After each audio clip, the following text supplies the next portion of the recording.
So, no, I wouldn't say I have a passion for HR.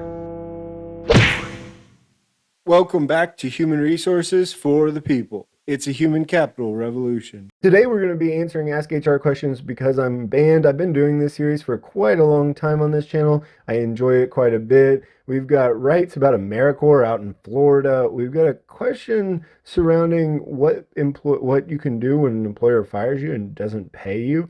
And finally, the titular question, is my place of employment legally required to pay me for the extra hour I work during daylight savings time? Let's get right into it. Let's start discussing it. The first one is, need legal advice. Dismissed from AmeriCorps in Florida. What are my rights? They were working as a volunteer. Volunteer is a keyword here, with the Literacy Coalition of Palm Beach, and their site supervisor and retention director let them know that they were being let go due to performance issues.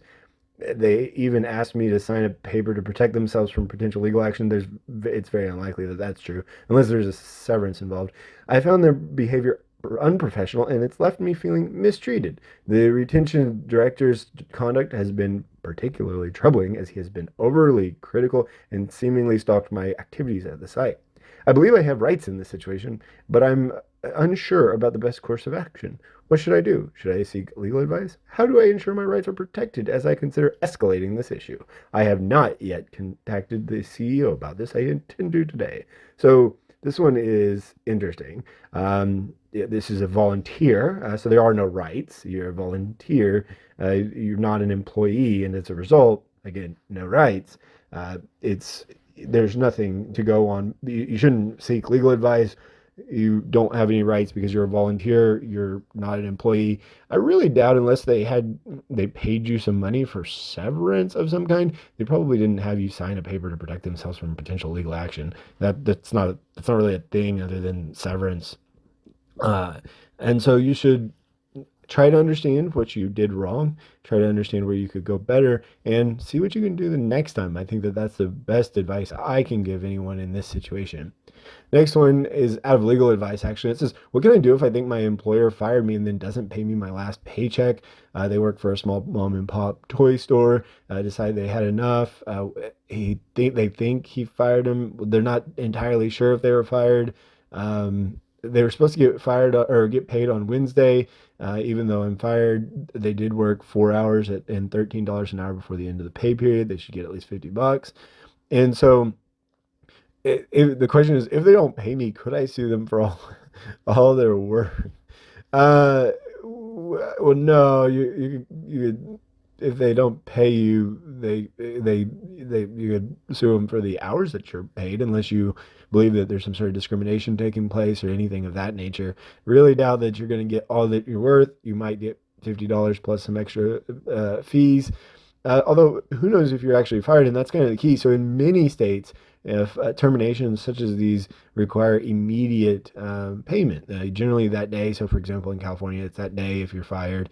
If you're quit, it's within 3 days. Nevada, I think it's 3 days without any penalties. But if you're not fired, then it's really hard to claim that. At most, you should be paid on Wednesday, for example. So that's really hard. You certainly can't sue them for all you're worth, or you won't likely win. But you will get your owed $50, depending on what state you're in. It kind of depends on when that $50 comes. If you don't get it, you absolutely should file a claim with the Department of Labor or the relevant organization in your state, and make sure that you do get paid, because wage theft is the biggest form of theft in the United States.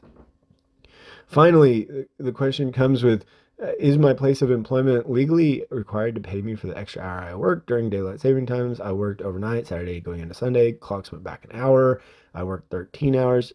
Noticed my time card did not reflect the extra hour worked.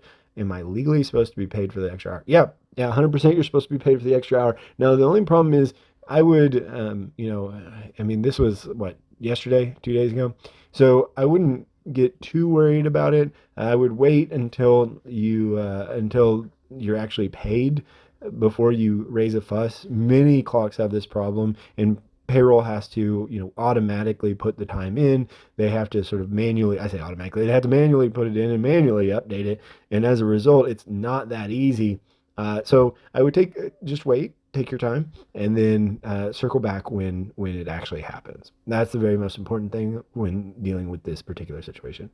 Let me know what you think in the comments down below. Are you getting paid for daylight savings times? I enjoy daylight savings times, especially when I'm out at the bar and I am having fun. And at least where I lived, it extended the bar hours by an extra hour. Let me know what you think in the comments down below. Like, share, subscribe, and I'll see you on the next video. Bye, guys.